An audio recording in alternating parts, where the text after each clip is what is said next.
Cruising, what's not to enjoy? Simon and I took our first cruise 9 years ago, and I have to say we were instantly hooked.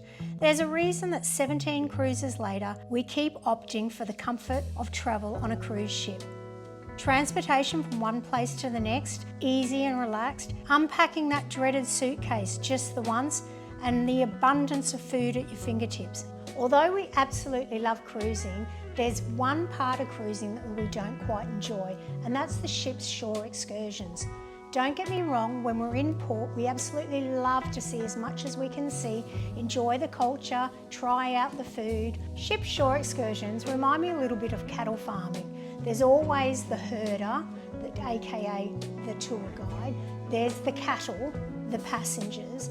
And as you're experiencing that shore excursion, you're pretty much guaranteed there'll be loads of mooing from the cattle. Believe it or not, they even brand you at the start of your tour.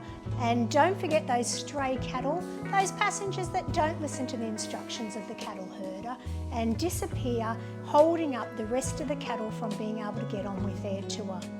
Although we are budget-conscious travellers, there are times when we want to experience specific activities that are just easier done through the ship.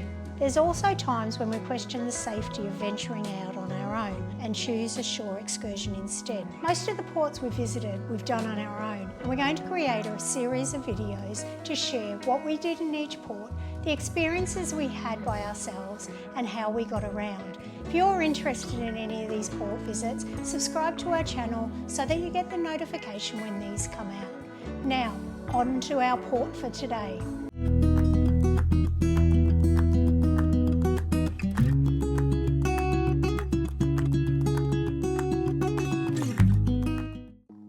Home of Fenway Park and the Red Sox, as well as the oldest public park in all of USA, not to mention it being a site of significant importance during the American Revolution in the late 1700s.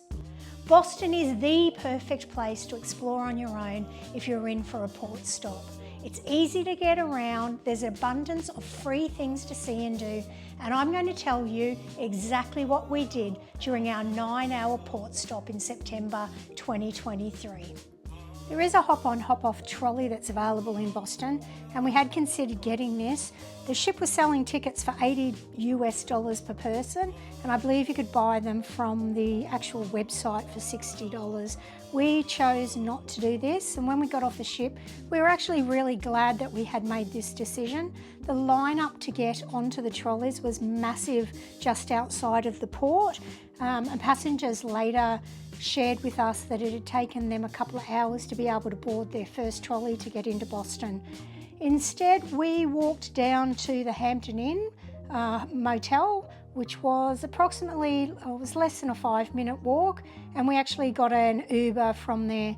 The Uber from the hotel into Boston Common to the visitor centre was $13 plus tip. We did arrive on a Monday and we caught that at around 11 AM in the morning. Now the reason we went into the visitor centre was to start the Freedom Trail walk. Now you can pay to do the Freedom Trail walk and have a guide walk through you, but we actually chose to do this on our own, and I had downloaded the map of this before we arrived, which we used to start with, but we actually stopped using it after a while and just walked.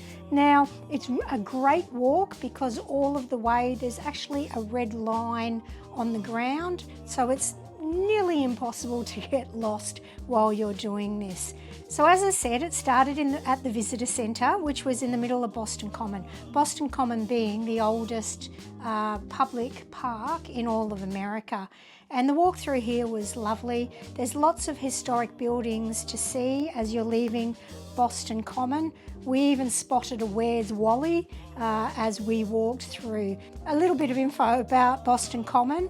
Believe it or not, they used to actually hang pirates and witches in the park. So thank goodness those days are over, because I'm pretty sure that I've been called a witch or two in the past. Now, walking out, one of the first stops was one of the historic cemeteries. Now, being Australian, we don't know much around American history. However, it was actually really interesting to go to these places and learn a little bit more. In the first cemetery that we went to, there was the tombstone of Paul Revere. As we found out throughout our walk, he played a very important role in the history of the Revolution. So lots of different buildings we went past, and I'll pop in lots of the photos for you to see. Now, one of the things that we did see was the Boston Massacre memorial that was on the ground. Now, I don't know what I had been thinking, but I had visions of some, I don't know, like the Texas Chainsaw Massacre, but it wasn't actually this. So if you're doing the walk, download the information because it actually is really quite interesting if you don't know their history. We may have increased our brain cells just a little bit as we went to each place. One of the places that I'd planned out for us to have lunch was the Quincy Markets, which is on the walk. I had planned to have a lobster roll because I'd read up and seen lots of YouTube clips on it, but while we were on the ship, a few Americans had told me not to have the lobster roll in Boston, but to hang off until we got to New England where we were heading to, which ended up being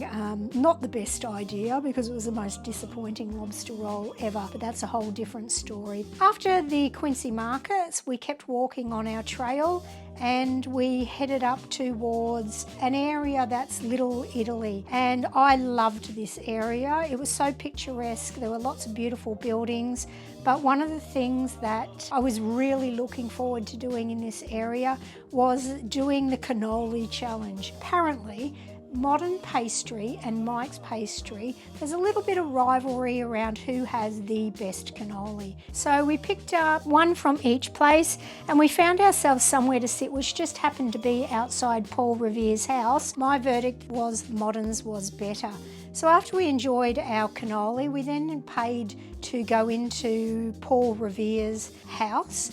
Now, I have to say, we were probably in there, I don't know, maybe 10 or 15 minutes. Off the top of my head, it was about $6 to get in. And they say that about an 80 or 90% of the house is in the original form. From there, we decided to continue walking. Instead of continuing on the Freedom Trail, we actually turned around and headed back as we wanted to go to the Cheers pub. Cheers pub is actually the pub that inspired the TV show Cheers.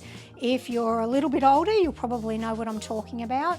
If you're quite young, you're not going to know. You might need to do a little bit of Googling.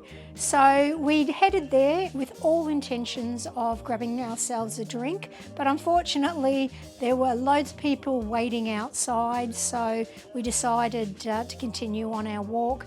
Now, I had seen that there was a Boston Marathon bombing memorial, so we thought that we would walk to that, and it was quite a long walk actually. It was longer than we had anticipated, and in all honesty, it was nice to pay our respects to the people that lost their lives during the Boston Marathon. However, I'm not quite sure if you are short on time that it would actually be worth your time walking up that way. It was about now that my feet were starting to get a little bit sore, and we decided to jump in an Uber from there down to the Boston Tea Party site. When you're at the Boston Tea Party site, you can actually do the tour there. We opted not to do the tour. The tour basically reenacts history from 1773, where apparently a group of colonists reacted to the unfair taxation laws and threw more than 300 crates of tea into the harbour over the side of the ship. As I said, you can pay to do this. Instead, we actually just went into Abigail's tea room and had a look through there. There's a gift shop in there as well. From there, we'd had a pretty full day. We'd had loads to eat and we'd actually seen a lot, and we chose to head back to port. All in all, we had an absolutely fantastic time in Boston. We got to see lots of sights. We learnt a lot about the history that we didn't know. We also got to eat some absolutely delicious food, especially those cannolis.